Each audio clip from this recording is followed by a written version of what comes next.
everyone. So karong adlaw nagpahigayon og kining duli o sir orientation. Yes po sir, sa orientation siya para sa mga ginagmay na tindahan o negosyo.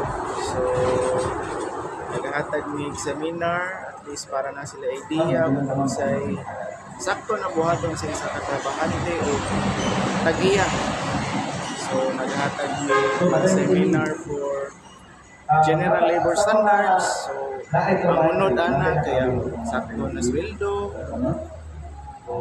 Kung sabay dapat ihatag ni employer para sa iyang trabahante sama sa overtime pay, premium pay, minimum wage karon kung sakto ang ginahatag.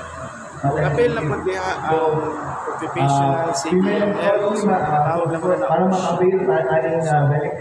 ang unang po na is kato, safety na sa trabahante, buwas ba siya sa disgrasya, healthy ba siya initrabaho, sa tuwa pa na naba sa provision ng trabahante, pag manarbaho na siya sa iyang so, kanano is may tabang na po na ni Dole para sa Mga stakeholder din na dili po kayo maaptan no? Tungkol sa distansya sa gikan sa mga opisina. So ato nagkamot po mi na at least moabot diri ang programa ni Dole aside sa livelihood at least kabalo po sila sa unsay mandato po ni Dole which is kanang enforcement sa labor law. So sir, nalapit mo na kadali so kining kuan sir ba halimbawa kining mga stakeholder diri man sa mga negosyo, so mandatory gyud sila mag minimum wage.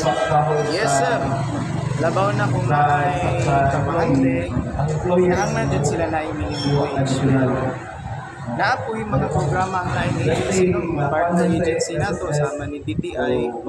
So sila mo provide anang BAMBI or Barangay Micro Business Establishment Certificate aron ma-exempt sila sa minimum wage. So appeal ko na siya sa among gina-discuss sa akong mga seminar. So puhon if matagan may chance po na makato sa laing lugar dito sa Marilog, at least kato siya ma-share na mo siya sa mga stakeholder. So at least sir, nakahibalo ang mga stakeholders diri labi na diri sa barangay Marilog proper sir, labi na diri sa mga sitio-sitio. So naamang gyud kining mga business gyud nga dili gyud tanong na usub ang kining mga business diri sa barangay Marilog proper. So una ilahang di ba kasagaran gyud sa mga kuan sa mga kuan nila staff o ilahang mga trabahante kasagaran dili gyud minimum wage. So kailangan gyud sila mo-apply lang anang BAMBI sir. Yes po sir. Naitay line option is kato mga pila ni na seminar aron kitay makabalo kung unsa ba di sakto. Wala man pilang padulungan ng atong negosyo sa dawon man jud mo lambo atong negosyo di ba. So kato at least if ever mo dako man ang negosyo maka-decide sila mo kuwag trabahante in the near future, at least kabalo na sila sa sakto aron sakto po lang ilang pagtrato sa ilang employee sama sa paghatag og kato mga minimum wage. Mo jay Importante. So tama kay sir no. So pila gyud kuan sir kining pila gyud dapat isweldo sa trabante kung dili ta mag minimum wage. Kanang kailangan siya mo apply og BAMBI, pila gyud dapat nga dili minimum. Ang minimum wage nato karon sa Davao Region is 510. So if ever ma-eligible man ang isang tindahan for BAMBI which is nanapod kay DTI kung saan sa criteria niya, entitled siya sa mga minimum wage sa tranche before aning 510 which is 481. 481. So mo lang yun ay dapat nilang kumato. Kung na sila BAMBI. Kung na-BAMBI. Kung halimbawa wala sir. 510 dyan ako. 510. Okay, at least kuan kining aware po ang mga stakeholders din kay usually kasagaran gyud nato kasagaran reklamo man sa mga kuan mga trabante gamay sweldo pero libre ka o ning anak lang. So naapod estilo no, pero among ginasuggest ko if makaya 510 jud 510 kung wala sila BAMBI. Pero kung naa sila BAMBI pwede ra nila gid nga mo baba 481 yun na siya ang minimum kung na BAMBI. Jadi sila mo adto sa negosyo center sa barangay hall, pwede sila mo-inquire. Okay. So at least kabalo sila sir no. Nya ang kining nabilong sa Bambi sir, kailangan ba ni sila og mga benefits? Social benefits ang kasabot sa Naban sila yung mga kailangan benefits like SSS, pag-ibig health. Yes, tanan sir, tanan establishment kung nakitrabahante, tagaan dyan na ito social benefits. So, kambal dyan na sila, no? SSS, pag-ibig, PhilHealth.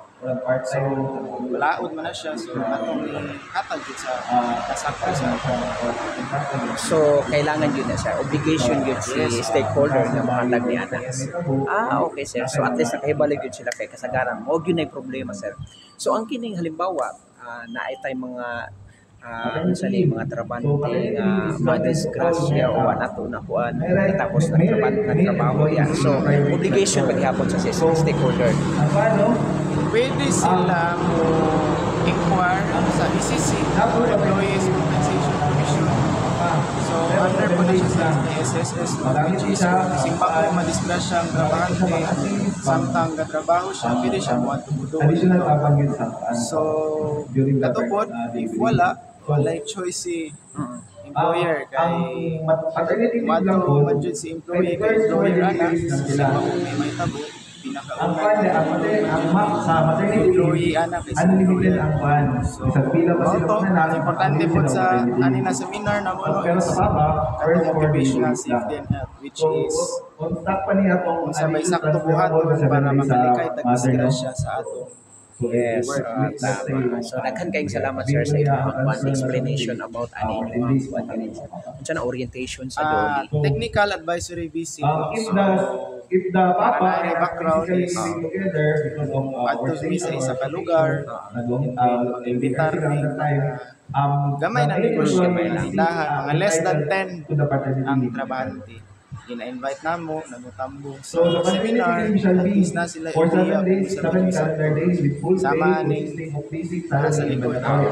And thank you so much sir no kay gitagaan gyud ninyo priority ang Barangay Marilog proper para aware po sila sa ilahang negosyo sa ilang pagbuhaton. At least sir, na sila mo at masahe. Kamo na yun mismo ang nianhinin sa Barangay Marilog proper. So, dako kayo ang pagpasalamat sa inyo kay naningkamot po mo nga muanhig diri. Thank you so much po sa ato ang punong barangay dito sa Barangay Marilog proper. Tungod kay ihatagan nimo pagtugot ang ingon ani nga mga seminar or technical advisory basic or TAP. Ayan. Thank you so much sir. Daghang salamat. Ikaw nga sir, ano mo sir? Christian po. Christian from Duli. Dole 11 Regional Office. Ayan, thank you. God bless sir. Daghang salamat sir.